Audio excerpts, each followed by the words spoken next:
Os neurônios que estão presentes no intestino, e se há uma inflamação no intestino pela ingestão excessiva de glúten, as bolachinhas recheadas, as, os bolinhos de padaria, etc, etc.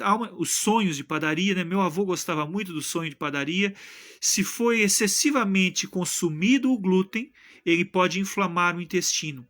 E esse intestino inflamado pode gerar, quem já tem a predisposição genética, um quadro de esquizofrenia. Então a esquizofrenia, meus queridos, é um fator extremamente biológico. Boa noite, Mônica. Seja bem-vinda. Obrigado. A esquizofrenia é um fator essencialmente biológico. A esquizofrenia é um fator essencialmente kármico, que o corpo vem com a predisposição de vidas passadas terem utilizado talvez o intelecto para motivos hostis, criminologia, suicídio, etc, etc. Então, dessa forma, a esquizofrenia e a mediunidade são distintas. Os vultos, os delírios alucinatórios, os delírios auditivos que um esquizofrênico sente é o campo mental que impulsiona a energia psíquica, de cima a energia desce e retorna em cheio no campo, no aparelho psíquico.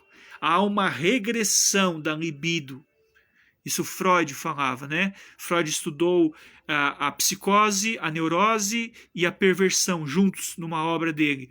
Há esse processo inverso da libido. Em vez da libido ir para o objeto, para uma outra pessoa, para um contato físico, a libido vem de volta para dentro.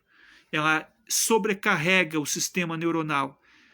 E com isso gera fenômenos alucinatórios. A esquizofrenia, então, tem diversas aplicações no campo neurológico e no campo biológico.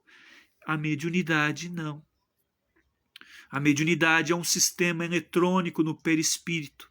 Por que eu digo eletrônico? Porque a epífise ou glândula pineal começa a brilhar, começa a expandir energias, irradiando fótons luminosos por todos os centros nervosos. O braço direito, quem psicografa, o órgão da fonação, quem dá comunicação ostensiva, as regiões dos tímpanos ressoam de maneira singular quando há uma expansão do campo etéreo e ouças vozes. O campo auricular tem uma impressão conducta ao campo mental quando há uma expansão de energias da mente.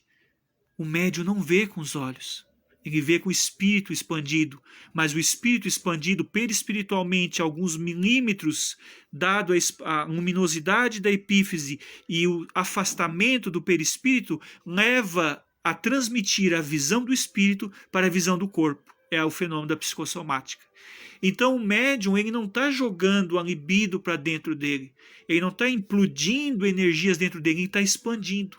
Então o médium não divide a consciência, não dissocia o pensamento, não tem um estado de demência precoce que precisa cuidadosamente ser tratado. O médium, a expansão dele é para fora. Get out, né? Saia para fora, é a expansão exterior, enquanto o esquizofrênico é uma cisão por dentro. Porém, chegamos agora num ponto essencial. Muitos médiums, agora nós falamos com um pouco de conhecimento de caso, lidando com terapia clínica, psicoterapia clínica, muitos médiums, quando a expansão da mediunidade é incontrolável, e essa expansão se dá de forma involuntária, diz Mônica, praticamente involuntária, praticamente inconsciente, Mônica, porque o que acontece? Quando o espírito se aproxima, a anteninha da epífise começa a vibrar, os átomos mentais vibram muito celeramente e você sente a aproximação. Eu vou dar um exemplo. Bruno, por favor, querido, estica a mão para o papai. Faz de conta que o Bruno aqui, né, é o Patrick Swayze, lá, o ator do filme do... Qual é o nome do filme? Do Ghost, né?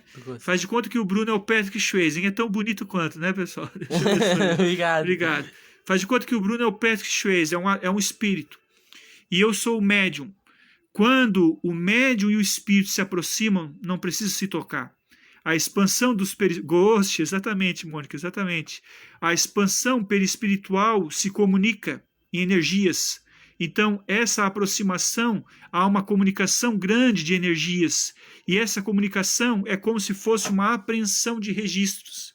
Esses registros vão para a epífise vão decodificando em criptografias para todas as moléculas do perispírito e vai dimanando no organismo mensagens, criptografias espirituais. Então, se o Patrick Swayze aqui emanar para mim energias de amor, eu vou captar um fluido de amor. Se emanar, eu não gosto desse sujeito, quero dar um cutucão nele, eu vou sentir um mal-estar. Por isso que é involuntário, Mônica, porque o que o espírito está emanando, o médium é uma esponja. O que a esponja faz? Ela absorve, ela puxa o líquido, ela se emana dos fluidos alheios.